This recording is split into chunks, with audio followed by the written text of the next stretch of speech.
राधे राधे राधे श्री कृष्ण गोविंद हरे राधे श्री राधे नाथ स्वामी सका हमारे हे Narayan Vasudev. Radhe Radhe Radhe Radhe. Hello friends, कल हमने भागवत जी का दशम स्कंद प्रारंभ किया था, जिसे भागवत जी का हृदय भी कहा जाता है, क्योंकि इस स्कंद के अंदर भगवान कृष्ण की बाल लीलाओं का वर्णन, भगवान कृष्ण का वृंदावन गमन, मथुरा गमन आदि लीलाओं का वर्णन है। चलिए आगे प्रारंभ करते हैं। जय जय श्री राधे राधे राधे। भागवत की कथा श्रोता को कृष्ण प्रेम में पागल बना देती है। परीक्षित राजा का संसार मोह नष्ट हो सके और मन कृष्ण लीला में तन्मय हो जाए, तभी उसके मन का निरोध हो सकता है। श्री कृष्ण लीला निरोध लीला है। मन का निरोध करना है। जगत और भगवत आसक्ति ही निरोध है। सांसारिक विषयों का विस्मरण होने पर ही सच्चा आनंद प्रकट होता है। सांसारिक संबंध छूटने पर ही ब्रह्म संबंध जुड़ता है। यदि सांसारिक विषयों में सच्चा आनंद होता तो यह सब कुछ छोड़कर निद्रा की इच्छा ही नहीं होती। कृष्ण कथा ऐसी है कि जगत को भी भुला देती है।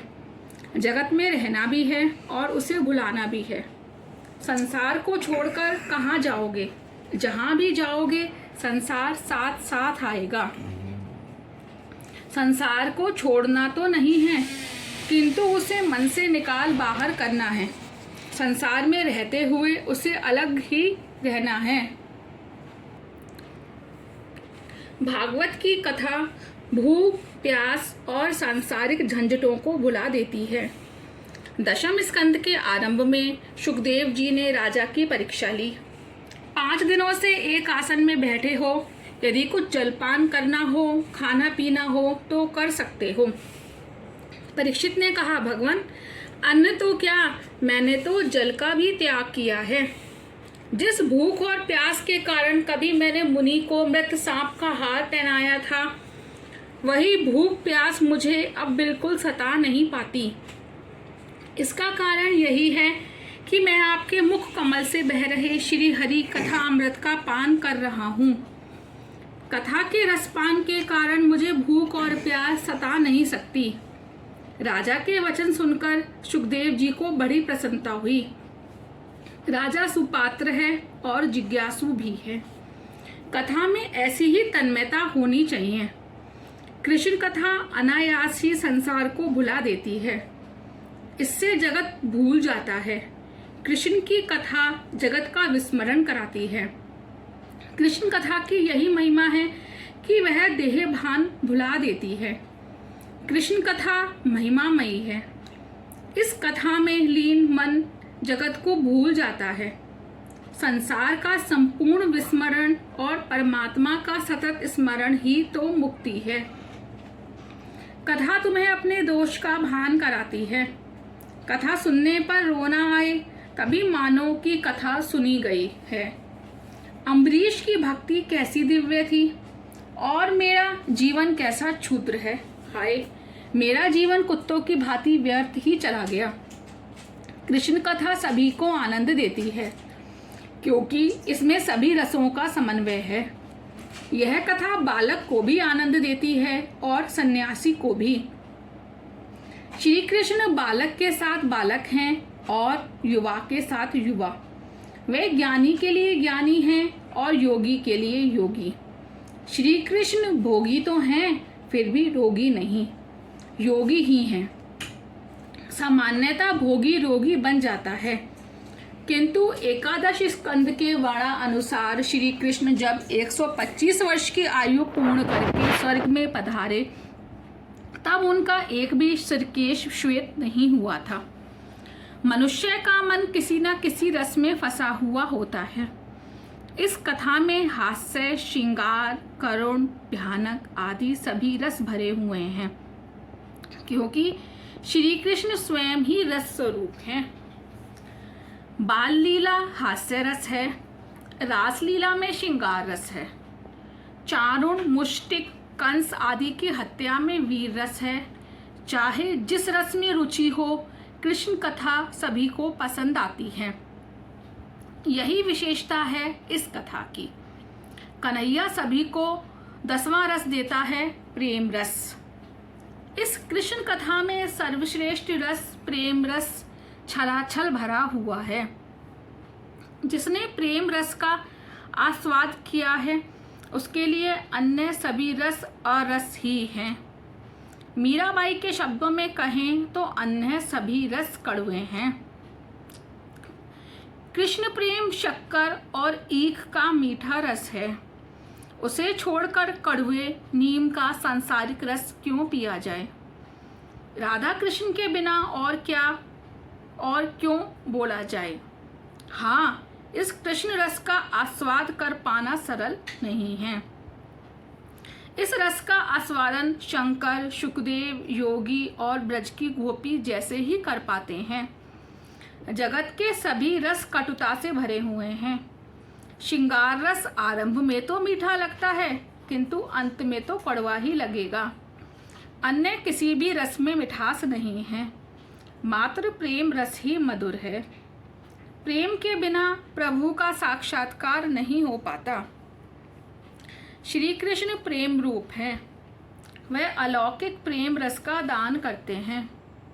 प्रेम रस में ना तो वासना है, ना तो विषमता है, ना स्वार्थ है और ना मैं और तू है। गोपी कहती हैं, लाली मेरे लाल की जित देखूं तित लाल। लाली देखन मैं गई, मैं भी हो गई लाल। गोपी कृष्ण को ढूंढने गई तो उसका अपना आपा नहीं रहा। वह कृष्ण से एक रूप हो गई। श्री कृष्ण के समक्ष मैं और मेरापन बाकी नहीं रह सकता। मानव जीवन की यही विशेषता और सार्थकता है कि वह कृष्ण प्रेम में पागल हो जाए। प्रतिदिन ठाकुर जी से प्रार्थना करो, आप मेरे मन को अपनी ओर खींच लीजिए। मुझ में ऐसी शक्ति नहीं है कि मैं आपको खींच सकूं, अतः आप ही मुझे खींच लीजिए। कृष्ण प्रेम में हृदय लीन हो जाए, सराबोर हो जाए, आंखें प्रेमाश्रु से भीग जाएं, तभी ब्रह्म संबंध होगा, तभी ब्रह्म रूप होगा। ब्रह्म संबंध सतत बनाए रखो।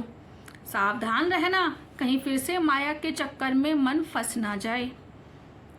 यदि परीक्षित की भांति माया के साथ विच्छेद और ब्रह्म के साथ संबंध हो जाए तो 7 ही दिनों में मुक्ति प्राप्त हो सकती है। ब्रह्म चिंतन करते करते मर जाने से मुक्ति मिल जाती है। दशम स्कंद तो भगवान श्री कृष्ण का हृदय है। वे रस स्वरूप हैं, अतः जीव भी रस स्वरूप है। प्रत्येक जीव को किसी न किसी रस में रुचि होती है।